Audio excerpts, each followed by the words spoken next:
ඉතින් ඔන්න අදත් අරන් ආව සුපිරි භාණ්ඩයක් RC එකක්. මේ තියෙන එළියෙන් බලනකොට මේක ගාන නම් මේ පේනවනේ 2895යි. මේ පේනවනේ ඔන්න බලන්න. ඉතින් මේක මේ විදිහට කැඩුවාම අපි බලමු අපිට තියෙනවා අපේ රිමෝට් එක. පේනවද? ඊට පස්සේ අපේ සුපිරි වණ්ඩිය. මෙන්න තියෙනවා භාණ්ඩේ. රෝදන රබර් සුපිරි පොඩි බැටරියක් තියෙන්නේ මේකේ. පේන ඇති ඔයගලන්ට. ඉතින් ඊළඟට අපේ පෙට්ටියේ තියෙනවා අපේ කාර් එක charge කරන කේබල් එක. පේන ඇති. අපි දැන්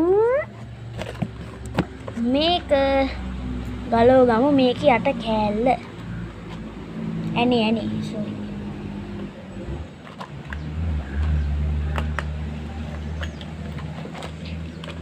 ඔයගලන්ට පේනවද දන්නේ නැහැ. එනේ ගලවන කරන් ඉතින් ඕනේ කිට් එක කරතේ. මෙන්න මේ විදිහට අපේ ඇනේ ගලව ගත්තා. ඊළඟට පියන ගලව. මෙන්න තියෙනවා බැටරිය. මේක කඩෙන් ගද්දි පැකින් කරලා තිබ්බේ අපි ඒක ඇදුවා. මේ පේන ඇති ඔයගලන්ට. මේක තමයි බැටරිය. හොදේ. ඉතින් ඊට පස්සේ මේ බැටරිය අපි මෙන්න මේ පොඩි ක්ලිප් එකකට සෙට් කරමු. මේ පොඩි ක්ලිප් එකට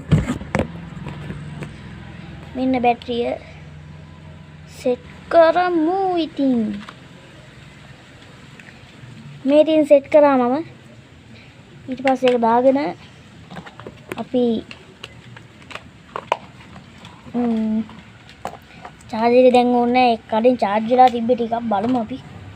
උටස් එනේකෝ යාළුවනේ එනේනේ. හම්බුණා. ඉතින් අපි ආයේ එනේ සෙට් කරගත්තා.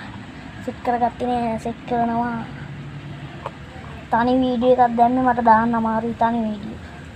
ඒ කියන්නේ ෂෝට් වීඩියෝ දාන්න අමාරුයි. ඇප් ගන්නත් අමාරුයිනේ. ඉතින් මෙන්න තියෙන අපේ රිමෝට් කාර් එක. දැන් අපි ඉතින් පැදලා බලමු. ඔන්න ඉතින් ඔන් කරා. අම්මා ශාරුක් ඛාන් එයා ලැම්බෝගිනි තමයි. අපි පැදලා බලමු මුලින්ම මේක ගේ ඇතුලේ.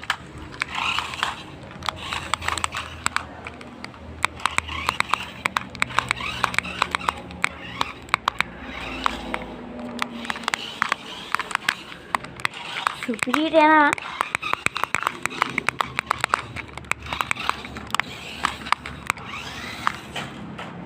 අම්මා ගැම්ම. අපි මේක දැන් පොඩ්ඩක් එළියෙත් පැදලා බලමු. යයිද දන්නේ බලමු අපි. Oh my god යාළුවනේ ඒක යනවා එළියේ. සුපිරි. ඊට පස්සේ අපේ ගේට එන තැන පොඩි කන්දියක් තියෙනවා. අපි එනද එතනින් බලමු ඔයගලන්ට පේන ඇති කන්දිය. අන්න බලමු. ඔව් යාළුවනේ ඒකත් යනවා. අපි බලමු පෙට්ටියේ මොකක් හරි විශේෂයක් ගහලා තියෙද කියලා. ඉතින් මම oh my god පෙට්ටිය ගහලා තියෙනවා පින්තූරයක් දාලා. රෝද මෙරින් රබර් කියලා. ඊට පස්සේ පවර් කියලා තියෙනවා. charge motor RC සෙන්ටිමීටර් 50ක් උද කන්දක් වුණත් අතයි කියලා නම් ගහලා තියෙයි. සුපිරි තමයි ඇත්තටම. එහෙනම් ආයේ අලුත් වීඩියෝ එකක් අරගෙන එන්නම්. 2895යි.